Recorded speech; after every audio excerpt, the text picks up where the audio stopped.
को जय वाल्मीकि, जय भीम, नमो बुद्धाय, जय मूल निवासी। दोस्तों और साथियों, मैं चरणदास टाक अम्बेडकर डायलॉग्स यूट्यूब चैनल में आप सभी का एक बार फिर हार्दिक स्वागत और अभिनंदन करता हूं।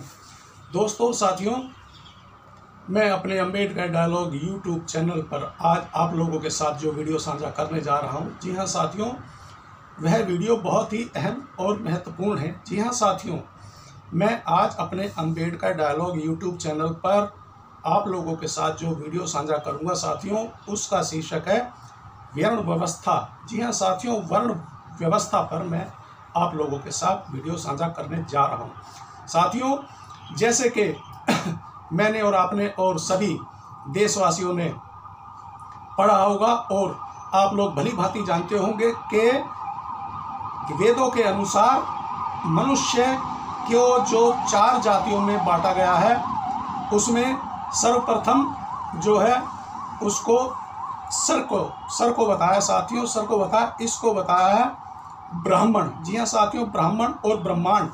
और साथियों, इन हाथों को जो नाम दिया गया है वह नाम दिया गया है क्षत्रिय। और साथियों, पेट क्योंकि पेट में जो भी हम लोग खाते हैं जो सब इकट्ठा और संभरण होता है, इसलिए इसको कहा वैश्य। और साथियों, जो हमारे पाँव हैं, हमारे पाँव को जो व्याख्या दी गई है वह दी गई है शूद्र की। जी हाँ साथियों, शूद्र की। तो साथियों, जैसे हिंदू धार्मिक ग्रंथों के अनुसार सिर को ब्राह्मण की संज्ञा दी गई है, हाथों को क्षत्रिय की संज्ञा दी गई है और पेट को वैश्य की संज्ञा दी गई है और पैरों को शूद्र की संज्ञा दी गई है। तो साथियों, इस हिसाब से तो शूद्र सदियों से, जी हाँ साथियों, सदियों से क्या, जन्म लेते ही जन्म के अनुसार ही शूद्र इन ब्राह्मण, क्षत्रिय और वैश्यों को ढोता आया है। जी हाँ साथियों, ढोता आया है। मगर साथियों, मैंने भी इस वर्ण व्यवस्था पर बहुत गौर दिया और सोचा और इसको समझने की कोशिश की। जी हाँ साथियों, समझने की कोशिश की। तो साथियों, इसमें एक अजीबोगरीब मेरे अपने विचार से और मेरी अपनी सोच विचार और विचारधारा से एक तथ्य निकल के आया कि शूद्र सदियों से, हजारों साल से इन तीनों वर्णों को ढो रहा है। जी हाँ साथियों, ढो रहा है। मगर साथियों, अब बात आती है कि यह तीनों वर्ण जिसमें कि ब्राह्मण, क्षत्रिय और वैश्य, ये सब शूद्र को क्यों ढो रहे हैं। जी हाँ साथियों, क्यों ढो रहे हैं। साथियों, मेरे अपने सोच और विचारधारा के अनुसार साथियों, इन्होंने ब्राह्मण को तो ब्रह्मांड का ज्ञाता बताया है और क्षत्रिय को बताया है, क्षत्रिय एक लड़ाकू कौम बताई है जो देश की रक्षा करती है। और साथियों, वैश्य को एक बनिया रूपी संज्ञा दी गई है जो कि किसी भी वस्तु को संभरण करता है। और साथियों, पाँव यानी कि शूद्र को नीच ठहरा है। मगर साथियों, एक सोचने और समझने वाली बात है कि साथियों, यदि पाँव शूद्र हैं, अछूत हैं, अशुभ हैं, तो साथियों, जहाँ तक मैंने भी देखा, आप सब लोग भी देखते होंगे कि जब भी कोई बड़ा बुजुर्ग या कोई देवतुल्य या कोई पूजनीय, वह दादा बाबा हो, नाना मामा हो या कोई भी ऐसा गुरु हो, तो सर्वप्रथम हाथ जोड़कर उसके पैरों में नमन करते हैं। साथियों, मैंने तो यहाँ तक भी देखा, कुछ तो संस्कारवादी ऐसे भी होते हैं जो कि शीश झुकाकर भी पैरों में नमन करते हैं। तो साथियों, यदि सिर ब्राह्मण है, हाथ क्षत्रिय है और पेट वैश्य है, तो साथियों, यह सब एक शूद्र जिसको पाँव को शूद्र की संज्ञा दी गई है, तो साथियों, यह सब पाँव उस शूद्र रूपी पाँव की ओर क्यों झुकते हैं और साथियों, क्यों उसको नमन करते हैं और क्यों वहाँ पर मस्तक भी झुकाते हैं। जी हाँ साथियों, क्यों झुकाते हैं। साथियों, जैसे कि विधि के अनुसार साथियों, विधि के अनुसार सभी के जन्म उत्पत्ति का एक ही मार्ग है, एक ही रास्ता है। मगर साथियों, जैसे कि मैंने और आपने भी देखा होगा कि देश और दुनिया में जाने के केवल 2 मार्ग बना लिए हैं। एक मार्ग में जो हिंदू सनातन धर्म के अनुसार मुखाग्नि देकर मृत रूपी शरीर को अग्नि के हवाले करके उसको पंच तत्वों में विलीन कर दिया जाता है। वहीं एक समुदाय ऐसा है जो कि मृत शरीर को गड्ढा खोदकर उसमें दफनाकर उसका जाने का रास्ता प्रशस्त करता है।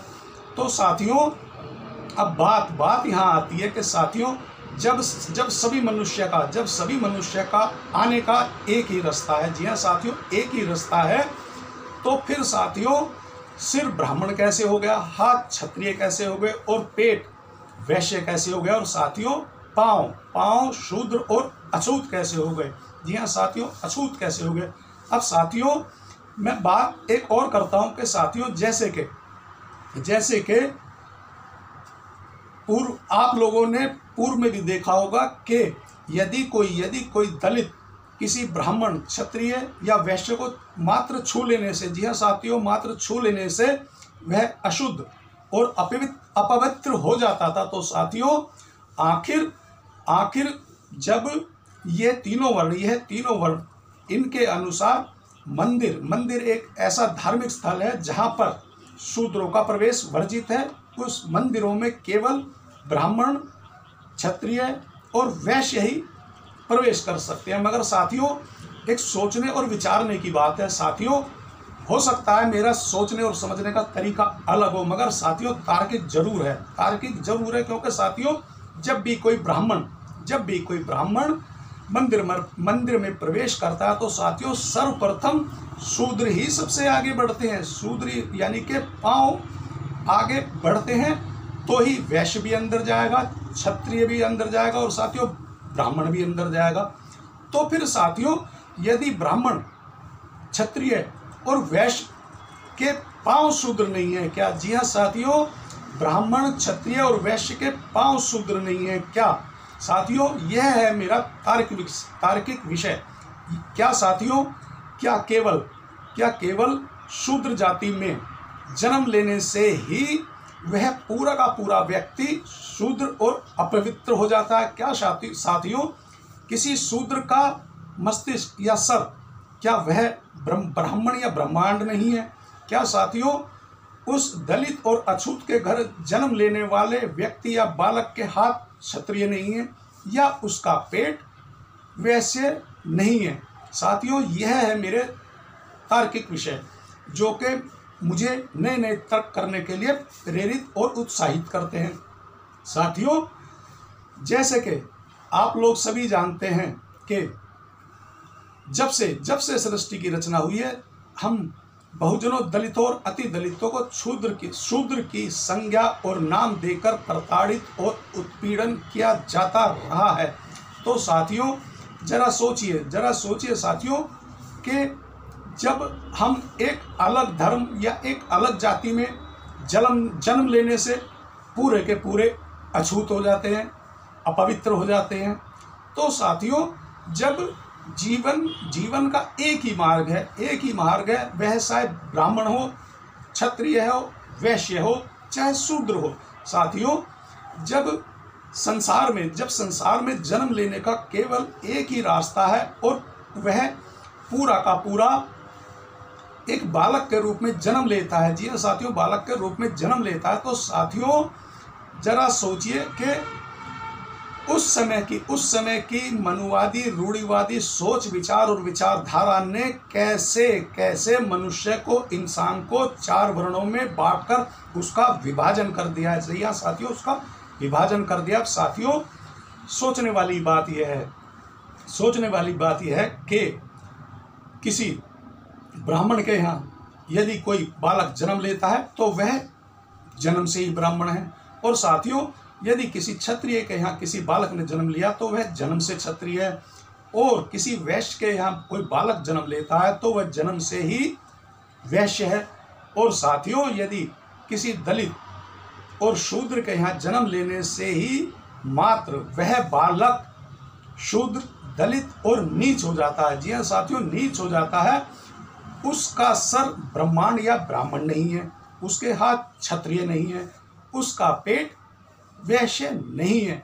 जी हाँ साथियों, कैसी विडंबना है। आखिर या तो उस समय के वर्ण व्यवस्था बनाने वालों से कोई चूक हो गई है, या वह लोग ठीक ढंग से इन 4 वर्ण व्यवस्था का व्याख्या नहीं कर पाए। नहीं तो साथियों, मेरे अपने सोच और विचार से यह जो वर्ण व्यवस्था है, यह एक लाचार मनुवादी रूढ़िवादी सोच विचार और विचारधारा का केवल मात्र एक षड्यंत्र है।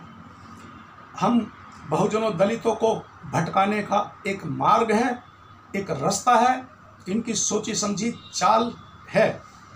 साथियों देखिए, हम बहुजनों दलितों ने, अति दलितों ने और शूद्रों ने हमेशा इन लोगों द्वारा बनाई गई रूढ़िवादी संस्कार इन लोगों ने जो भी हम लोगों पे थोप दिया, वह इन लोगों के रूढ़िवादी विचार हो, इन लोगों के द्वारा थोपी गई सामाजिक जीवन शैली हो, या इन लोगों द्वारा थोपी गई एक ऐसे धर्म शास्त्र रहे जिनके ऊपर हम अधिकतर बहुजन दलित और शूद्र आज भी इन लोगों के इर्द गिर्द ही चक्कर काट रहे हैं और घूम रहे हैं और इस वर्ण व्यवस्था से बाहर नहीं निकल पा रहे हैं। जी हाँ साथियों, नहीं निकल पा रहे हैं। तो साथियों, मेरी अपनी सोच विचार और विचारधारा से यह जो मेरा आज का वीडियो है कि जब किसी भी पुरुष का सर या किसी भी मनुष्य का सर ब्राह्मण है, उसके हाथ क्षत्रिय हैं, उसका पेट वैश्य है, तो एक बहुजन दलित और शूद्र का सर क्या है, उसके हाथ क्या हैं, उसका पेट क्या है और उसके पांव क्या हैं, वह पूरा का पूरा शूद्र अपवित्र अछूत कैसे हो गया। जी हाँ साथियों, कैसे हो गया। साथियों, मैं अब आप लोगों से एक अपील करूंगा कि साथियों, यदि आप भी मेरे विचार और विचारधारा से सहमत हैं तो साथियों, सबसे पहले मेरे अम्बेडकर डायलॉग यूट्यूब चैनल को सब्सक्राइब करें, लाइक करें, कमेंट्स अवश्य करें। और साथियों, मेरे इस वीडियो को ज़्यादा से ज़्यादा हम बहुजनों दलितों और अति दलितों तक पहुंचाने का काम करें। एक बार फिर सभी साथियों को जय वाल्मीकि, जय भीम, नमो बुद्धाय, जय मूल निवासी।